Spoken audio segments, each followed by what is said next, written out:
கர்த்தருடைய நாமம் மகிமைப்படுவதாக.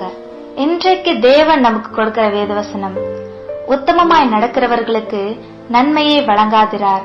சங்கீதம் 84:11. நம்முடைய ஆண்டவர் நமது வாழ்க்கைக்கு தேவையான ஏராளமான நன்மைகளை நமக்கு வைத்திருக்கிறார்.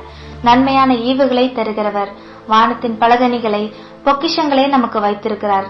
ஜெபிக்கிற உங்களுக்கு தேவையான நன்மைகளை தாராளமாய் கொடுக்கிறவர். இந்த வாக்குத்தத்தம் உத்தமமாய் நடக்கிறவர்களுக்கு நன்மையை கொடுக்கிறார். உண்மை, உத்தமம் என்றால் கிட்டத்தட்ட ஒரே பொருளை தருவது போல இருந்தாலும் சில இடங்களில் மாறுபடுகிறது. உத்தமம் அநேக அர்த்தங்களை மொழிபெயர்ப்புகளிலே பார்க்கிறோம்.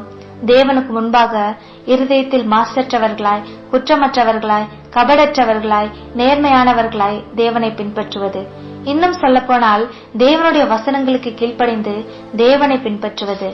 அப்படி பின்பற்றி வாழும்போது தேவன் உங்களுக்கு தேவையான நன்மைகளை வழங்காதிரார். உத்தமமாய் பின்பற்றின காலேப், யோசுவா, ரூத், யோபு, தானியேல் போன்றவர்களை கர்த்தர் அளவில்லாமல் ஆசீர்வதித்து உயர்த்தினார். தேவனுக்கு முன்பாக குற்றமற்றவர்களாய் நடப்போம், நன்மைகளை பெற்றுக்கொள்வோம். நாம் ஜெபம் செய்வோம். அன்புள்ள ஏசப்பா, உமக்கு முன்பாக இருதயத்தில் குற்றமற்றவனாய், மாசற்றவனாய், கபடற்றவனாய் வாழ என்னை அர்ப்பணிக்கிறேன். நன்மைகளை ஏராள பெற்றுக் கொள்கிறேன். இயேசுவின் நாமத்தில் ஜெபிக்கிறோம் எங்கள் நல்ல தகப்பனே, ஆமேன். கர்த்தர் உங்களை ஆசீர்வதிப்பாராக.